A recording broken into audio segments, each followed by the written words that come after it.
我如果有空的话，假日都会去逛展。对，不管是艺文空间，或者是艺廊，然后或者是一般的展会，然后或者是有一些特殊的设计展，我都会去逛。Ellen 是台大硕士毕业的新鲜人，假日逛展放松就是他在泰国的消遣。我蛮有兴趣去研究说，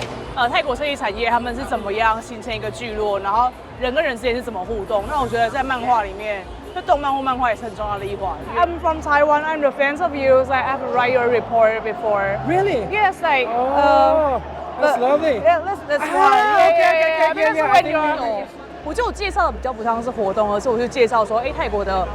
比如艺术社群现在目前有哪几位是蛮有名的，然后蛮在市面上曝光的，或者是大家怎么互动。定期追踪泰国设计名人 ，Ellen 有自己的自媒体平台，但这只是他的兴趣使然。他找的工作，同时也在追梦，很早就懂得自己要什么，就如同他决定来泰国。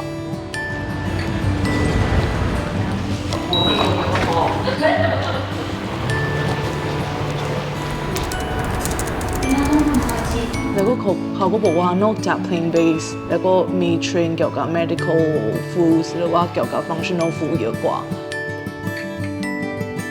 我主要就是储备干部，然后做的就会是业务行销，然后这样去做轮调。所以就是这个 program 总共有2年，然后希望这2年之后，我可以升任成为一个小主管这样。他才25岁，已经在泰国知名 BJC 集团的子公司负责食品原物料贸易的市场产品策略，还是位储备干部。Ellen 在高中念书时，发现非洲平民饿到吃泥饼干，间接了解联合国粮农组织的援助计划，进联合国服务变他的目标。念台大政治和园艺系双主修，一直到进食品集团工作，都算走在他预设的梦想路上。那时候会来泰国很大原因，就是因为泰国就有 FAO 的分部，特别是在曼谷。原因是因为我的人生志向就是进联合国，可是我知道联合国我们不可能，因为联合国底下有个最有名的就是粮农组织 FAO（Food and Agriculture Organizations）。然后我的人生志向就是往那边走。泰国其实它作为一个开发中国家，然后又以农业为主，它其实有非常多的农业的大型国际企业来这边设点，不只是大型国际企业，像是百事他们有设农业跟供应链，然后或者是大家想得到的任何的卖种子、肥料、种苗、农药的公司都在这边设点。然后相对来说的话，台湾基本上是台湾很少开职缺。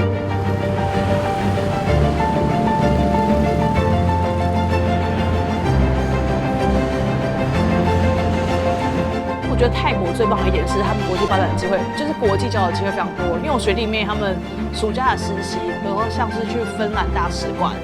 给你钱去芬兰大使馆实习，或者是很多人都去UN实习，然后或者是美国交流协会就会报名参加，然后就可以送美国去交换实习。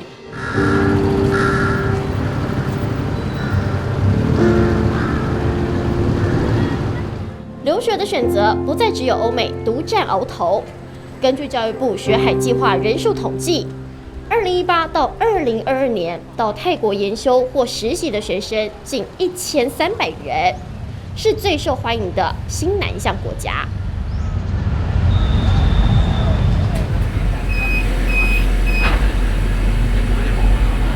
现在搭的话就是主要自己校园内的接驳车，然后因为主要校园很大，所以常你搭捷运到的话，会离你的系馆还是有一段距离，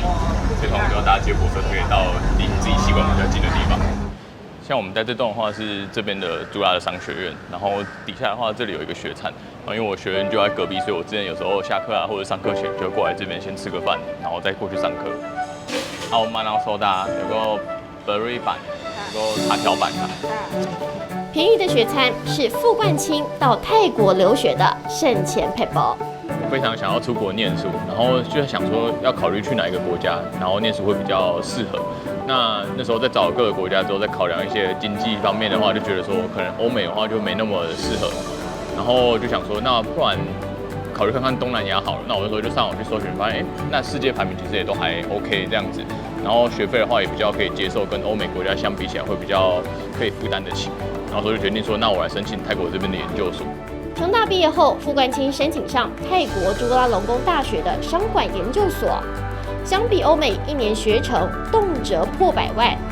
他的学费1年24万，是他衡量下的选择。这边整个的上课模式会跟台湾比较不太一样。那首先像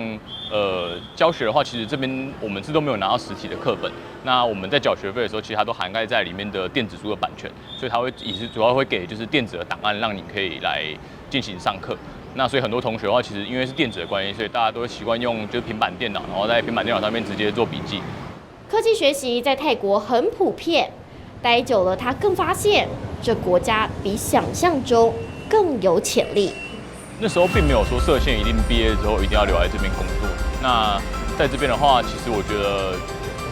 来这边念书的话，相对就是直接过来工作的，一定会多了一些当地自己的人脉。因为毕竟在当了班上的同学的话，不管说是外国人或者是泰国人的话，其实都会有非常多的同学或者是认识的在这边，所以其实有非常多的组织都是可以去参加。目前的话，我是在一个外商公司做再生能源的相关公司就职。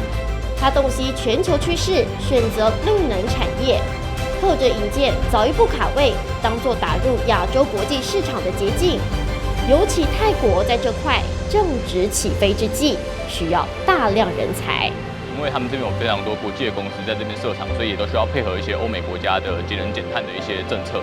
那所以我觉得在这个产业的话，其实未来的发展性非常的大，不止在泰国，甚至是在其他国家也都非常有发展性。